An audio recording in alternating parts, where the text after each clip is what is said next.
All right, so the first example I'm going to walk through is dealing with financial data and streamlining the process to get a financial summary of how the agency is doing. So the agency I worked with received a file that looked just like this. It's got commission, expense, service fee, all sorts of normal financial metrics that you would see. They received this file every quarter, and it had daily or weekly summaries of how they did by company for that quarter. So they would spend about a day copying everything from here and pasting it into their other Excel file, which was sort of this scratch work summary. Difficult to find errors from the source data that sent them these individual sheets, and obviously manually copying, pasting, doing that headachy type work is going to lead to some errors as well. So they reached out to me and said, hey, is there any way we can make this a little bit better? Yes, simple answer, there is. So I was able to put everything in one place instead of having these several different files, source files out there into the scratchwork summary. Everything is now in one place.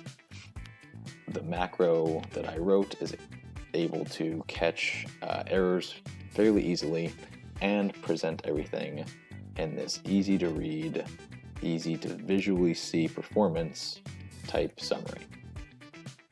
So we've got annual and quarterly graphs here with commission, deposits, overrides to see how the agency's trending.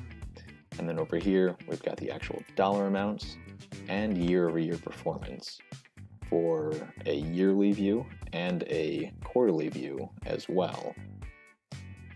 So they're able to track their performance regularly, easily, and it only takes them about 5 minutes now, because all they do is send the summary file over to me, I run it through my macro, and out comes this nice easy summary to assess how they're doing.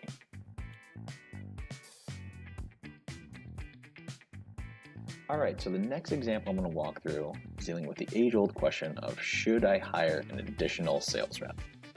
So the agency I was working with was growing a bit, and they wanted to at least consider hiring another sales rep. They wanted to make sure it was the financially right decision, though, first. So they went online, they found this generic template, and turned out to be fairly difficult to use. And I'll show you what it looked like. This is it here. Tough to look at, even tougher to use. There's not a whole lot of inputs, and most importantly, it's actually wrong.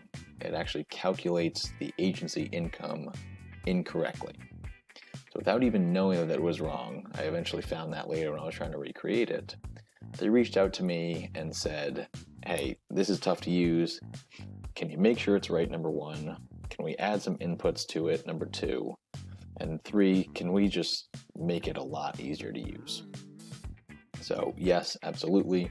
We collaborated a bit, figured out all the different inputs that they want to at least have the option to adjust.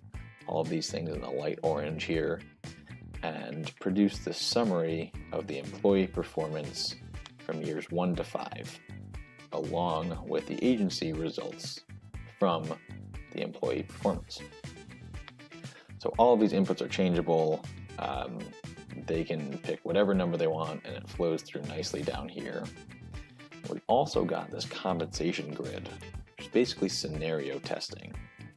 So how this works is they input a few different options for what the new sales rep would bring in monthly from a premium perspective, and scenario test that against the retention that sales rep would have.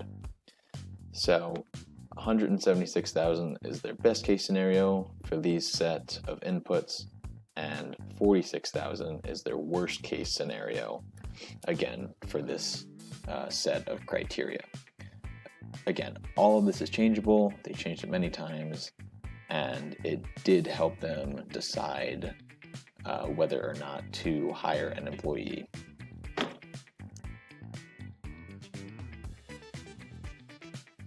All right, so the third and final tool I'm going to walk through deals with book rolls or book consolidations. So the agency I was working with here, they got a big consolidation opportunity from a carrier, and they were sent weekly files of the new insureds or updates to the insureds, and their job was obviously to convert that business. So the carrier would send them a new file every week that looked something like this.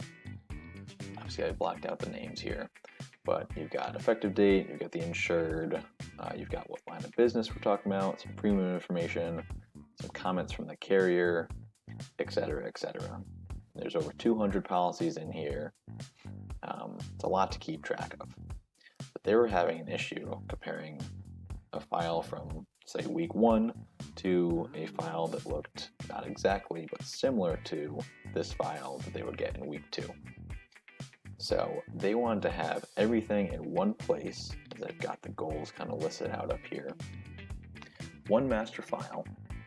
They wanted to be able to maintain this agency notes column, which, if you'll notice, was not included in the files that are sent from the carrier. Jumping back real quick. They wanted to maintain this so they could track their progress and any notes they found along the way. They also want to highlight any changes they saw in an insured's policy, and of course they wanted to add in new policies that came in from the carrier. So, without going into the back-end details of it all, instead of manually eyeing 2 different sheets from 2 different weeks, they're able to now just go over here, click this nice and easy button. The macro does take a few seconds to run, but a few seconds, definitely better than spending days manually comparing things back and forth. Once the macro is done, we'll see some blue highlights of changes. There we go. All done, updates merged. Looks like we've got a new policy here, or a new couple policies for an insured. We've got some premium changes down here, some new comments. The agency notes section is still intact. Even though these names are blacked out, it is alphabetically organized, and we've retained all the formatting that was in the master file before the update. So this process saved them a whole bunch of time, a whole lot of headache, and really helped their book conversion go a lot more smooth.